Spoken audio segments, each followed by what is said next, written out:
के राय दार न समझे हिंदी मुसलमान को। जंगे आजादी में जो शामिल था पहला मुसलमान था। आपके दिल में अगर इतना सा भी करुणा भाव है तो इस वीडियो को एंड तक देखिएगा।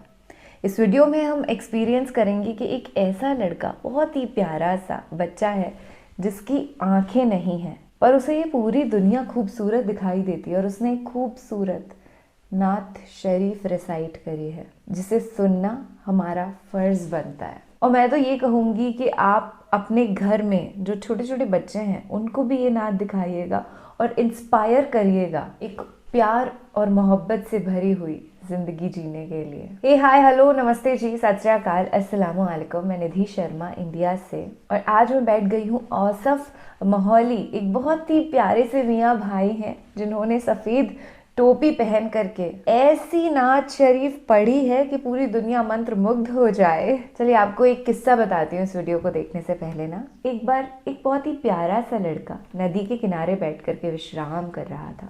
उसके पास एक जवान सा उसी की उम्र का जो लड़का है वो आया और उनकी बातचीत होने लगी। तो बातों ही बातों में जो जवान लड़का था उसने नोटिस करा कि ये जो विश्राम करता हुआ आनंद में लेटा हुआ लड़का है, इसे तो पूरी दुनिया खूबसूरत लगती है। फिर उसने पूछा, भाई सुनो, तुम्हें ये दुनिया इतनी खूबसूरत क्यों लगती है? तो उस लड़के का जवाब था, मैं अंधा हूँ ना, देख नहीं सकता इसलिए। तो ये जो काया है इसके अंदर सब कुछ नहीं है। ये यूनिवर्स बहुत बड़ा है और बहुत बेहद ब्यूटीफुल है, हो भी क्यों ना, क्योंकि इसे अल्लाह ताला ने बनाया है। तो आप अपनी इन आँखों को बंद करेंगे तो भी चलेगा, पर ये जो प्यार की आँखें हैं ना उसको खोल लीजिए और हमेशा हर चीज़ को खूबसूरती से नवाजने की आदत डाल लीजिए। खैर आपको ये मैसेज मुझे देना नहीं पड़ेगा, इस वीडियो को देखने के बाद automatically you will start loving this whole universe. कि सरवरे कायनात सल्लल्लाहु अलैहि वसल्लम की तारीफ और तौसीफ के बगैर ये महफिल खूबसूरत हो नहीं सकती, क्योंकि ये सच है कि दुनिया के अंदर अगर कोई शख्सियत इंसानियत के लिए सबसे बड़ा अगर कोई रहबर है, कोई जात है, तो जात है मेरे आका सल्लल्लाहु अलैहि वसल्लम की। तो आइए मैं कह दूं कि उसी नाते नबी सल्लल्लाहु अलैहि वसल्लम से इस महफिल का खूबसूरत आगाज करने के लिए आप ही के तैयार के एक ऐसे कम उम्र के नौजवान शायर से मैं गुजारिश कर रहा हूं जो अपनी आंखों से तो नहीं देख सकते जाहिरी आंखों से, लेकिन उनका कमाल ये हुआ करता है, मैंने पिछली मर्तबा ये देखा कि जब वो माइक पर आते हैं तो अपने दिल की आंखों से सामईन तक पहुंचने की कोशिश करते हैं। मैं जनाबे नाबीना और साहब माहौली से गुजारिश कर रहा हूं कि वो तशरीफ लाएं और अपने देखी हुई आंखों की तस्वीर अपने सामने जो है दिल की आंखों से पेश करें। उनसे मेरी गुजारिश है कि शमे रिसालत मेरे सरकार की महकी हुई बातें लिख दो, समय रिसालत मेरे सरकार की महकी हुई बातें लिख दो, शहर तैयबा की चमकती हुई रातें लिख दो। अरे चांदनी बिखरे तो फिर नात सुनाती बिखरे, शाम के चेहरे पे मेरे शाम के चेहरे पे सरकार की नातें लिख दो। जनाबे नाबीना औसाफ माहौली माइक पर। अस्सलामु अलैकुम। वालेकुम सलाम।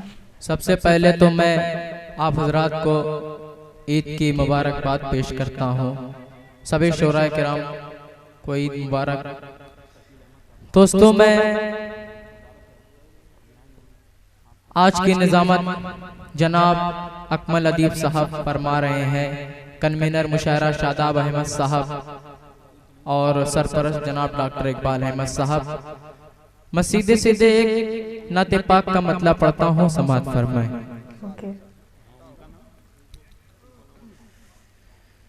नूरियत के जलवों ने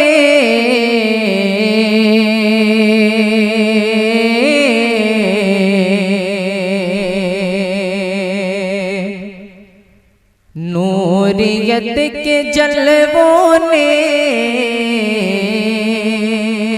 दिल को जगमगा डाला। बहुत खूबसूरत सा शेर पढ़ता हूँ, सुने। नूरियत के जलवों ने दिल को जगमगा डाला, नूरियत के जलवों ने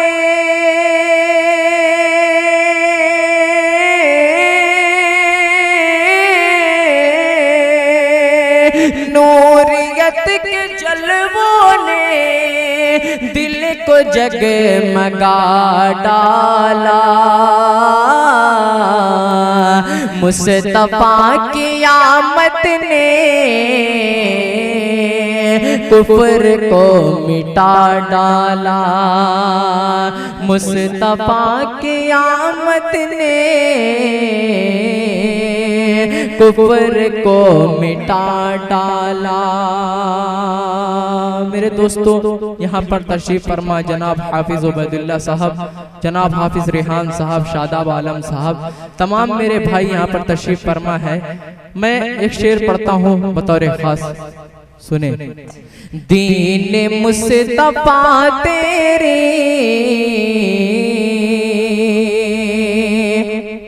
आबरू बचाने को,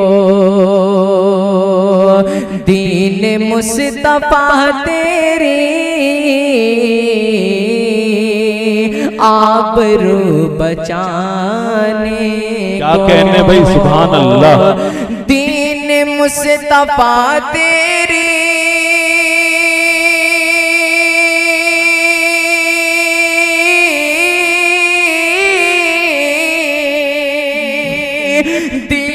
मुस्तफा तेरी आबरू बचाने को, फातिमा के बेटों ने घर का घर लुटा डाला। फातिमा के बेटों ने घर का घर लुटा डाला। चार मिसरा पढ़ता हूँ। मेरा दोस्त जनाब डॉक्टर कमरान उर्फे आरजू, डॉक्टर अफजल साहब, डॉक्टर अजमल, डॉक्टर इकबाल साहब यहाँ पर तशरीफ फरमा है। मैं पढ़ता हूँ चार मिसरा बतौर खास समात फरमाए। अकमल अदीब साहब देखिएगा जी। इरशाद। कि ख्वाब खो दे तो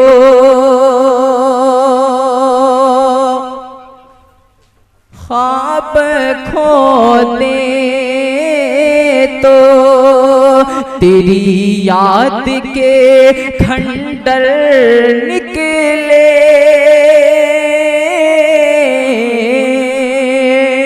तवज्जो चाहूंगा।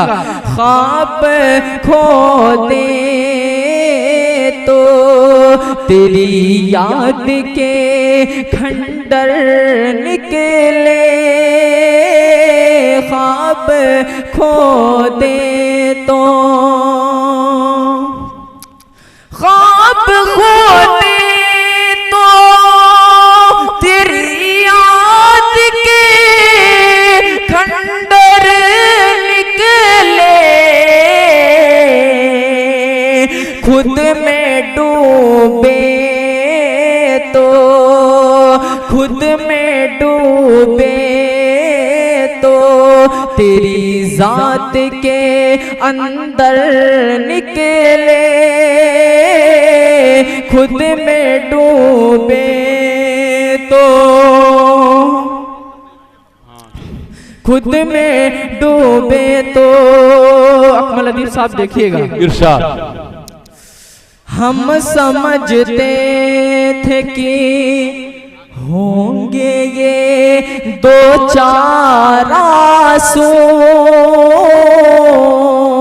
सभी शोराए किराम की तवज्जो चाहूंगा। हम समझते थे कि होंगे ये दो चार आंसू। हम समझते थे कि होंगे ये दो चार आंसू। रोने बैठे तो रोने बैठे तो समंदर के समंदर निकले। होने बैठे तो समंदर के समंदर निकले, ख्वाब खो दे तो। दोस्तों एक नज्म पढ़ के मैं आपसे रुखसत हो जाऊंगा, पढ़ता हूँ मतलब बतौर खास समात फरमाए।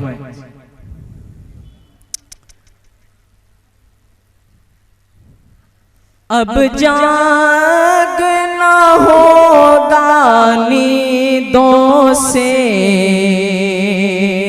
बेदार हो जाइए नौजवानों, सोए हुए हिंदुस्तान को।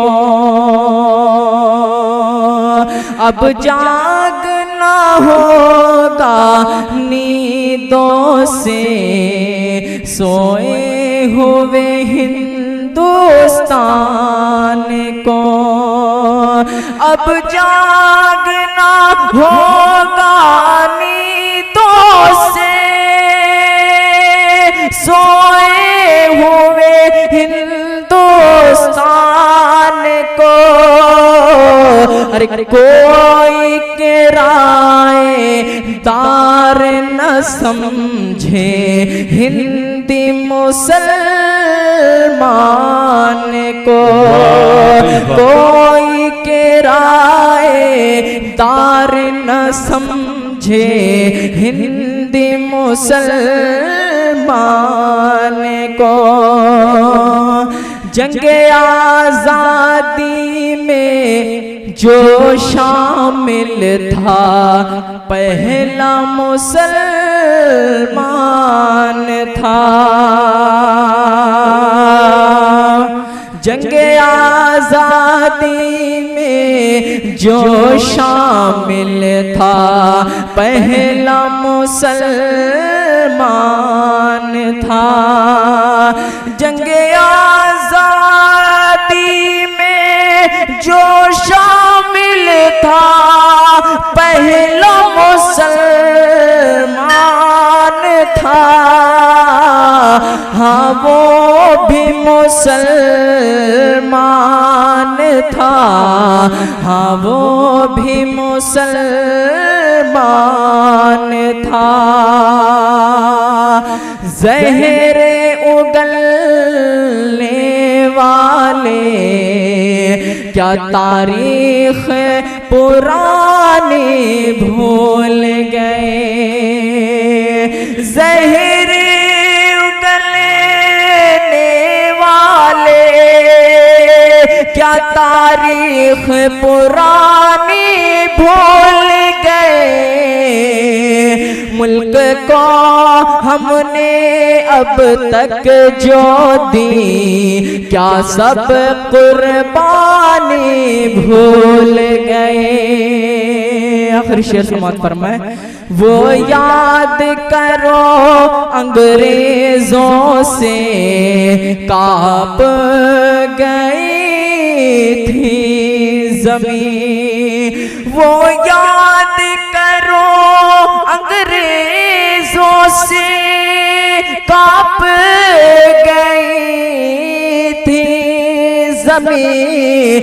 तब हैदर के लाल ने तन्हा सबकी नींदें उड़ा दी।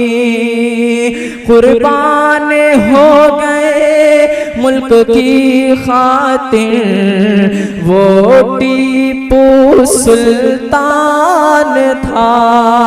हाँ वो भी मुसलमान था, हाँ वो भी मुसलमान था। अस्सलाम वालेकुम।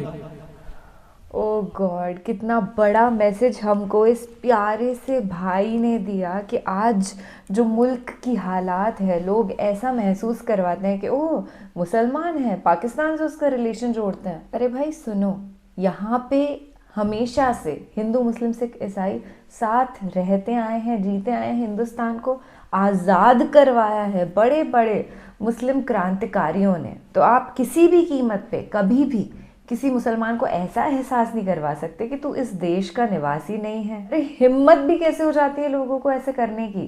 खैर सच्ची बात तो ये है कि ऐसा जो लोग करते हैं वो बहुत ही कम अमाउंट में है as compared to the people who always maintain प्यार एंड मोहब्बत बिटवीन अस। देखो हम एक दूसरे से हमेशा प्यार करते आए हैं और ताउम्र करते रहेंगे, और हमें ये भाईजान को ना मिसाल के तौर पे देखना चाहिए कि वो कितने खुश हैं, चैन शांति अमन की बातें कर रहे हैं। क्योंकि बहुत बार ऐसा होता है कि हम जैसे लोग जिनके पास सब होता है, आंखें भी ठीक होती है, हाथ पैर भी चल रहे होते हैं, शरीर भी चंगा होता है, पर फिर भी हम प्रॉब्लम्स के साथ खड़े हो जाते हैं ना कि यार मेरी ज़िंदगी में ना ये सही नहीं है, ये अगर बेटर होता तो मेरी ज़िंदगी अच्छी होती, अभी तो ख़राब है। तो ये कंप्लेंट्स हम किससे कर रहे हैं? उस खुदा से जिसने हमको सब कुछ दिया, उस परम पिता परमेश्वर ईश्वर से, अल्लाह से, भगवान से, जिसने हमको सेल्फलेसली हर चीज़ अथाह अमाउंट में इस यूनिवर्स के अंदर दे दी है। अभी हमारी कॉन्शियसनेस पे डिपेंड करता है कि हम किस हद तक खुद को खुश रख पाते हैं और किस हद तक इस कम्युनिटी, इस सोसाइटी, पूरी दुनिया के अंदर प्यार, चैन, शांति, अमन, पीस का पैगाम स्प्रेड कर पाते हैं। स्टार्टिंग में इन्होंने हज़रत मोहम्मद सल्लल्लाहु अलैहि वसल्लम की जो तारीफ़ है उसमें बहुत कुछ कहा और मुझे बहुत अच्छा लगा सुन करके। I love this fact about my self कि मेरी परवरिश एक सनातनी माहौल में हुई, पर फिर भी आज आपकी बदौलत, इन रिएक्शन वीडियोस की बदौलत मैं काफ़ी हद तक इस्लाम को समझ पाती हूँ और इंशाअल्लाह एक दिन पूरी तरीके से समझ भी जाऊँगी। आप अपना और अपने पूरे परिवार का ख्याल रखिएगा। आज के लिए बस इतना ही। खुश रहिएगा, मुस्कुराते रहिएगा और हर एक अहिंसावादी इंसान से मोहब्बत करिएगा, जैसे आज हमारे बीच में है। आपके ऊपर ही मुस्कुराहट बहुत जचती है, तो मुस्कुराते रहिए दोस्त। अल्लाह हाफिज़।